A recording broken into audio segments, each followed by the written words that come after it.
இன்னைக்கு எபிசோட் பார்த்ததுக்கு அப்புறம் நிறைய பேர் செம டென்ஷன்ல இருப்பீங்க அப்படின்னு நினைக்கிறேன். எதுக்குடா காலையில முதல் ப்ரோமோவை போட்டு ஊரை ஏமாத்துனாங்க அப்படிங்கிற மாதிரி நீங்க கேட்கறது எனக்கு புரியுது. ஆக்சுவலா முதல்ல நடந்த 4 செஷன்ல கண்டென்ட்டே கிடையாது. அதான் உண்மை. கடைசியில பிக் பாஸ் டீம்ல யோசிச்சிருப்பாங்க அப்படின்னு நினைக்கிறேன். எந்த கண்டென்ட்டுமே இல்லையே, எப்படி நம்ம ப்ரோமோவை ஸ்பைஸ் அப் பண்றது அப்படிங்கிற மாதிரி எல்லாம் கலந்து பேசி யோசிச்சு அங்க இருக்க மாயா பூர்ணிமாவை ஒரு ரோஸ்ட போட்டு விட்டுறலாம் நாமினேஷனை பத்தி பேசி, அதை வச்சு இன்னைக்கு ஸ்பைஸ் அப் பண்ணி ஒரு ப்ரோமோ ரெடி பண்ணிடலாம் அப்படிங்கிற மாதிரி கடைசி செக்மெண்ட்டை தான் மாயா பூர்ணிமாவை பத்தியே பேசினாங்க. ஆக்சுவலா அது ரோஸ்ட் எல்லாம் சொல்ல முடியாது. இன்னைக்கு எபிசோட்ல ஏதாவது ஒரு விஷயம் இருக்கணும் அப்படிங்கிறதுக்காக அதை பண்ணாங்க. அதான் உண்மை. ஆனா இன்னைக்கு எபிசோட்ல சில சுவாரஸ்யமான சம்பவங்கள் அங்கங்க கொஞ்சம் இருக்கு. அது எல்லாத்தையும் அப்படியே ஒண்ணா கமெண்ட் பண்ணி ஒரே வீடியோல பாத்துடலாம். பட் வீடியோக்குள்ள போறதுக்கு முன்னாடி நான் உங்ககிட்ட ரெக்வஸ்டா கேட்கறதெல்லாம் ஒன்னே ஒண்ணுதான். நிறைய பேர் வீடியோ பாக்குறீங்க, அதுக்கு முதல்ல தேங்க்ஸ். பட் வீடியோ பாக்குற எல்லாரும் லைக் பண்ணிட்டு பாத்தீங்க அப்படின்னா இன்னும் நல்லா இருக்கும். அதை மட்டும் மறக்காம பண்றேங்க. இப்ப நம்ம எபிசோடுக்குள்ள போயிடலாம். முதல்ல எடுத்த உடனே கமல் சார் தெளிவா கண்டஸ்டன்ஸ் கிட்ட ஒரு கேள்வியை கேட்கிறாப்ல. இந்த வீட்டுல இருக்க எல்லாருமே கொஞ்சம் மனம் தெரிஞ்சு இந்த கேமுக்காக ஒரு விஷயத்த மாத்திக்கிட்டு இருக்காங்க.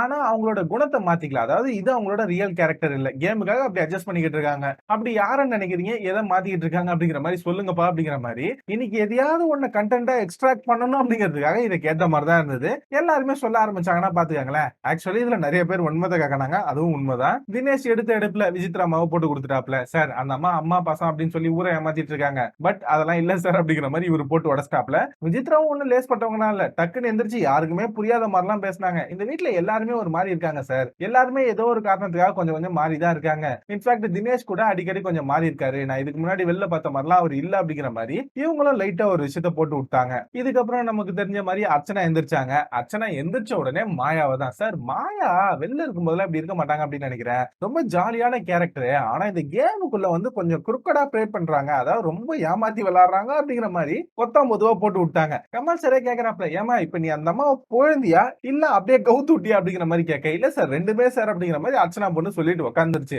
ஆக்சுவலா இன்னைக்கு எபிசோட்லயுமே அர்ச்சனாக்கான கிளாப்ஸ் அப்படியே அப்ரப்டா கட் பண்ணிட்டாங்க, அதான் உண்மை. அர்ச்சனா சொன்ன உடனே மாயாக்கு கோவம் வந்துருச்சு. என்ன எப்படி நீ சொல்லலாம், இதோ நான் கேக்குறேன் பாரு அப்படிங்கிற மாதிரி மாயா திரும்ப வந்துருச்சு கேள்வி கேக்குறாங்க.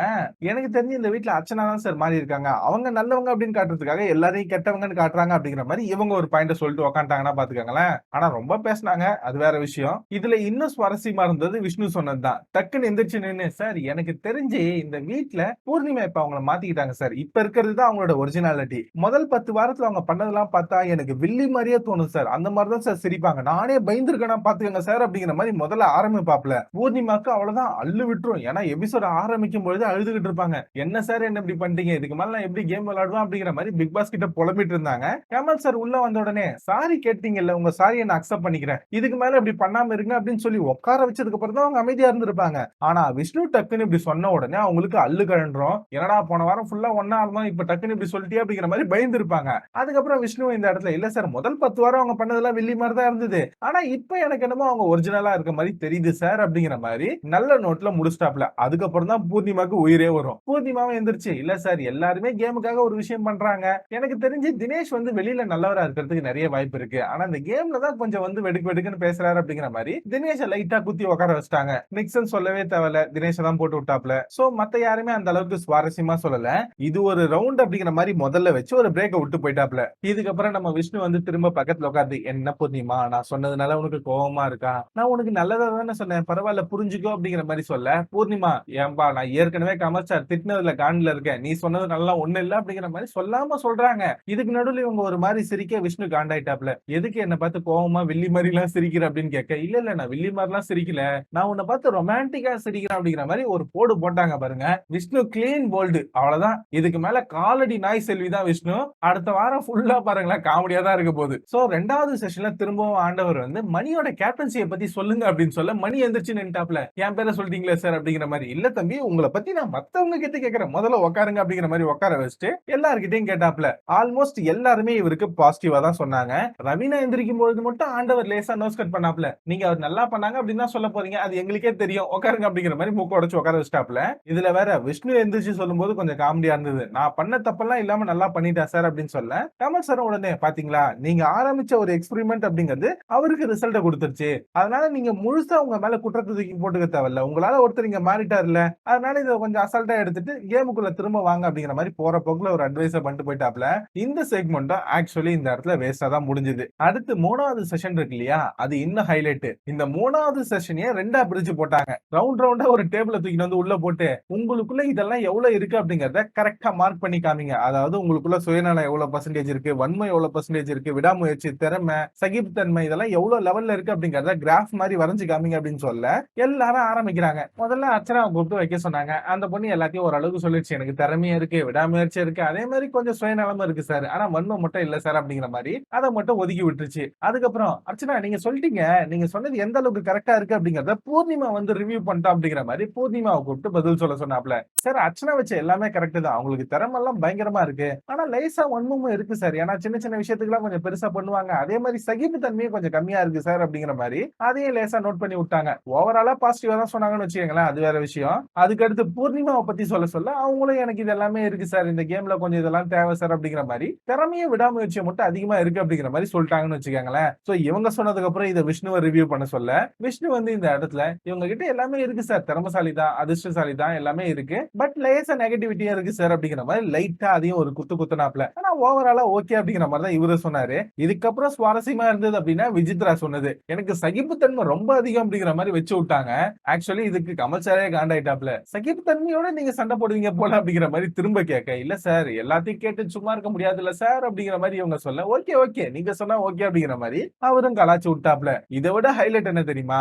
கடைசியில நம்ம மணி பண்ணதுதான். விக்ரமுக்கு இவரை ரிவ்யூ பண்ண சொல்லியிருப்பாங்க. விக்ரம் வந்து எனக்கு எல்லாமே இருக்கு சார், எனக்கு திறமை இருக்கு, அதிர்ஷ்டம் ரொம்ப கம்மியா இருக்கு அப்படிங்கிற மாதிரி வச்சிருப்பாப்ல.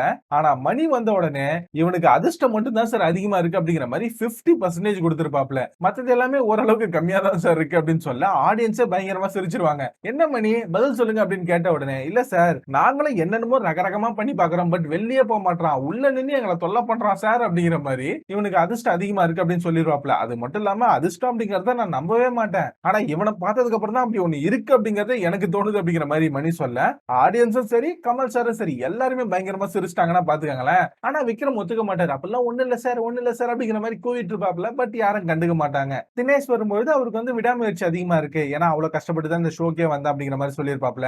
இந்த மாதிரி ஒருத்தர் சொல்ல எல்லாருமே ரிவ்யூ பண்ணிட்டே போனாங்க. இதெல்லாம் பண்ணும்போது நடுவுல கமல் சார் ஒரு விஷயம் சொன்னாரு. விமர்சனத்துக்கு விமர்சனம் சொன்னா நல்லா இருக்காது, நான் விமர்சனத்தை பத்தி கண்டுக்கவே மாட்டேன், சம்டைம்ஸ் அதுல ஏதாவது நல்லது இருந்தா எடுத்துப்பேன், இல்ல அப்படின்னா அதனால என்ன யூஸ் இருக்கு அப்படின்னு பாப்பேன், இல்ல அப்படின்னா தூக்கி போட்டு போயிடுவேன் அப்படிங்கிற மாதிரி ரிவ்யூ பண்ற எல்லாரையும் வச்சு ஒரு ஊம குத்தானாப்ல. இந்த டாஸ்க்லயும் பெருசா ஒண்ணும் நடக்கல. ஆக்சுவலா இந்த டாஸ்கே 2 செஷனா பிரிச்சு நடத்திருப்பாங்க. அதான் ஹைலைட். ஆக்சுவலா எப்பயுமே இந்த மாதிரி நடத்த மாட்டாங்க. ஒரு செஷனுக்கு ஒரு டாஸ்க் அப்படிதான் நடத்துவாங்க. மொத்தம் 5 செஷன் போகும் சாட்டர்டே சண்டேஸ்ல. ஆனா இத 1-2 பிரிச்சு 2 செஷனை ஈஸியாவே ஓட்டி விட்டாங்க. இதுக்கப்புறம் திரும்பவும் நம்ம விஷ்ணு வந்து பூர்ணிமா பக்கத்துல உட்காந்து ஏதாவது நான் உன்னை பத்தி தப்பா சொல்லிட்டேனடா, அப்படி ஏதாவது பண்ணா சொல்றா, திருத்திக்கிற, கோச்சிக்காத அப்படிங்கிற மாதிரி திரும்பவும் உட்காந்து கெஞ்சிக்கிட்டு இருக்காப்ல. இந்த வாரம் ஃபுல்லா இவர் பூர்ணிமா பின்னாடியே தான் சுத்துவாரு போல, அது தெரிஞ்சு போச்சு. சோ இதுக்கப்புறம் தான் பிக் பாஸ் டீம்ல சொல்லியிருப்பாங்க அப்படின்னு நினைக்கிறேன். சார் இன்னைக்கு எபிசோட்ல கண்டென்ட் எதுவும் ஸ்பைஸப்பா இல்ல, ஆடியன்ஸ் எல்லாம் பார்க்க மாட்டாங்க, ரொம்பவுக்குமே கண்டென்ட் இல்ல சார், ஏதாவது ஒண்ணு பண்ணுங்க சார் அப்படின்னு சொல்லியிருப்பாங்க அப்படின்னு நினைக்கிறேன். அப்படியா, சரி ஓகே, மாயா பூர்ணிமாக்கு இன்னொரு ரோஸ்ட போட்டுடலாம், ஏதாவது ரூல்ஸ் மீறி இருக்காங்களா பாருங்க அப்படின்னு சொல்ல நாமினேஷன் மேட்டர் சொல்லியிருப்பாங்க அப்படின்னு நினைக்கிறேன். உடனே வேகமா உள்ள வந்து எல்லாரும் வந்துட்டீங்களா, இப்ப ஸ்ட்ராங்கா வார்ன் பண்ண போறேன், நாமினேஷன் பத்தி நான் பேசக்கூடாது அப்படின்னு சொல்லியிருக்கேன்ல, அப்புறம் எதுக்காக தினேஷ் விஷ்ணு எல்லாம் அதை பத்தி பேசுறீங்க, மாயா பூர்ணிமா கூட இதை பத்தி பேசுறீங்க அப்படிங்கிற மாதிரி நறுக்குன்னு கேள்வி கேட்டாப்ல. ஆக்சுவலா மாயா பூர்ணிமா எல்லாம் இந்த இடத்துல அவங்களை கேட்கல அப்படிங்கிற மாதிரி அமைதியா தான் இருந்தாங்க முதல்ல. பூர்ணிமா பொண்ணுதான் சும்மா இல்லாம, இல்ல சார் இவங்க எல்லாம் இப்படி பேசுறாங்க அப்படிங்கறது நீங்க சொல்லிதான் சார் எனக்கு தெரியுது அப்படிங்கிற மாதிரி ஒரு வார்த்தை விட, இல்ல பூர்ணிமா நீங்களும் பேசிருக்கீங்க, நீங்களும் தான் கேஸ்ல இருக்கீங்க அப்படிங்கிற மாதிரி மாட்டி விட பூர்ணிமா திரும்பவும் டோட்டல் ஆஃப். இதுக்கப்புறம் தான் தினேஷும் விஷ்ணுவும் பேசினாங்க. ஓகே, எம்பிஏ பொண்ணுன்னு பேசிக்கிறாங்க, விவிஏ நான் பாத்துக்கிறேன் அப்படின்னு பேசிக்கிறாங்க. ஆனா நீங்க என்ன சொன்னீங்க, காக்ரோச்சஸ் எல்லாத்தையும் போட்டு தள்ளணும் அப்படின்னு சொல்றீங்க, அது எந்த வகையில நியாயம், மாயா எந்திரிங்க அப்படிங்கிற மாதிரி மாயாவை நறுக்குன்னு கேள்வி கேட்டாப்ல. இதுல ஒரு இடத்துல மாயா வந்து சிரிச்சுக்கிட்டே மழுப்பலாம் அப்படின்னு பார்த்தா மாயா சிரிக்காதீங்க பதில் சொல்லுங்க அப்படிங்கிற மாதிரி நறுக்குன்னு கேட்டிருப்பாப்ல.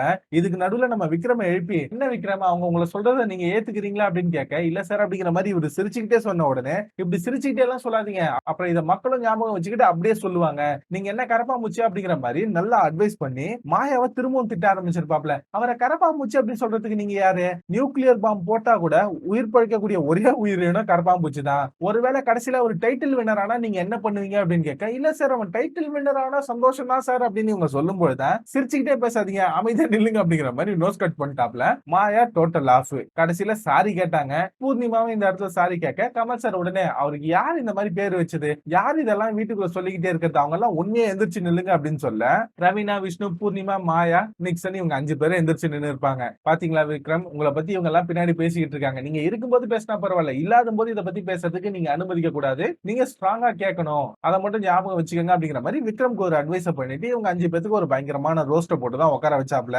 இது இந்த ஷோவை இன்னைக்கு ஸ்பைஸ் அப் பண்ணணும், அதுக்காக தான். மத்தபடி எல்லாம் ஒண்ணும் கிடையாது. நான் கூட ஏதோ எபிசோட் ஆரம்பிக்கும் பொழுதே பயங்கரமா இதெல்லாம் கேட்பாரு அப்படின்னு நினைச்சேன். அப்படிலாம் ஒண்ணும் கிடையாது. கடைசியில ப்ரோமோக்காக ஒரு செஷனும் தனியா நடத்திருக்காங்க, அவ்வளவுதான். நான் கூட தினேஷ் அதிகமா திட்டுவார் அப்படின்னு நினைச்சேன். தினேஷ்க்கு இதுக்கு மேல இப்படி எல்லாம் பண்ணாதீங்க அப்படின்னு சொல்லி விட்டு மாயா பூர்ணிமாவை தான் பயங்கரமா ரோஸ்ட் பண்ணி விட்டாப்ல. சோ இது எல்லாத்தையும் சொல்லி முடிச்சுட்டு இதுக்கு மேல இப்படி பண்ணாதீங்க அப்படின்னு சொல்லி ஹவுஸ்மேட்ஸுக்கும் இன்னைக்கு ஒரு புக்கை ரெக்கமெண்ட் பண்ணாப்ல. மகாபாரதத்தை அடாப்ட் பண்ணி எழுதின ஒரு புக்கை பத்தி இன்னைக்கு ரெக்கமெண்ட் பண்ணாப்ல. அதெல்லாம் சொல்லி முடிச்சுட்டு இன்னைக்கு எவிக்ஷன் எல்லாம் கிடையாது, நான் அடுத்த வாரம் மீட் பண்றேன் அப்படிங்கிற மாதிரி அவர் அசால்ட்டா போக, இப்பதான் விஷ்ணுக்கு பெருமூச்சே வந்திருக்கான். அப்பா தப்புஸ்டா அப்படிங்கிற மாதிரி. அதுக்கப்புறம் டைரக்டா போயிட்டு விக்ரம் கிட்ட, தம்பி நான் தெரியாம சொல்லிட்டேன் அப்படிங்கிற மாதிரி மன்னிப்பே கேட்டாங்க. எல்லாருமே சாரி கேட்டாங்கன்னு வச்சுக்கோங்களேன். இதுக்கு நடுவுல நாங்கெல்லாம் ஜஸ்ட் காமெடியா தான்டா சொன்னோம், அப்ப கூட வெளியாளுங்களெல்லாம் நாங்க சொல்ல விட்டது இல்லடா அப்படிங்கிற மாதிரி நடிச்சாங்க.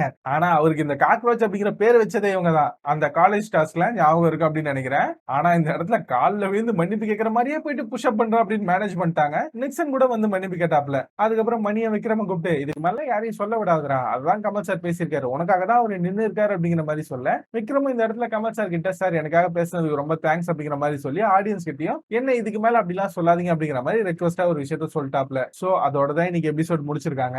இன்னைக்கு எபிசோட்ல பெருசா கண்டென்ட் எல்லாம் ஒண்ணும் இல்ல. கடைசியா மாயா பூர்ணிமாவும் லைட்டா ரோஸ்ட் பண்ணாப்ல, அவ்வளவுதான். பட் நான் உண்மையிலே இந்த வாரத்துக்காக ரொம்ப வெயிட்டிங்ல இருக்கேன். எப்படியும் நாளைக்கு மொக்கையா தான் போகும். ஏன்னா நாமினேஷன் அப்புறம் ஸ்மால் பாஸ் பிக் பாஸ் அப்படிங்கிற பிரிக்கத்தெல்லாம் வச்சு ஒரு நாள் ஓட்டிடுவாங்க. ஆனா செவ்வாய்க்கிழமையில இருந்து ஃபேமிலிஸ் எல்லாம் உள்ள வர ஆரம்பிச்சிரும். அவங்க உள்ள வந்ததுக்கு அப்புறம் என்ன சொல்ல போறாங்க, அதுதான் ஹைலைட். என்ன பொறுத்த அளவுக்கு 4th சீசனும் சரி 5th சீசனும் சரி 2 சீசன்லயுமே ஃபேமிலி ரவுண்ட்ல உள்ள வரவங்க எல்லாம் சின்ன சின்ன பாயிண்ட் சொல்லிட்டு போவாங்க. அதுக்கப்புறம் கேமோட டைமென்ஷனே மாறிச்சு. அந்த மாதிரி இந்த வாட்டி உள்ள வரவங்க என்ன சொல்லுவாங்க, அதுக்கு தான் நான் ஆவலா வெயிட் பண்ணிட்டு இருக்கேன். சோ ஃபேமிலி ரவுண்ட்ல நீங்க யாருடைய ஃபேமிலிக்காக ரொம்ப ஆவலா வெயிட் பண்றீங்க அப்படிங்கறத மறக்காம கமெண்ட்ல போடுங்க.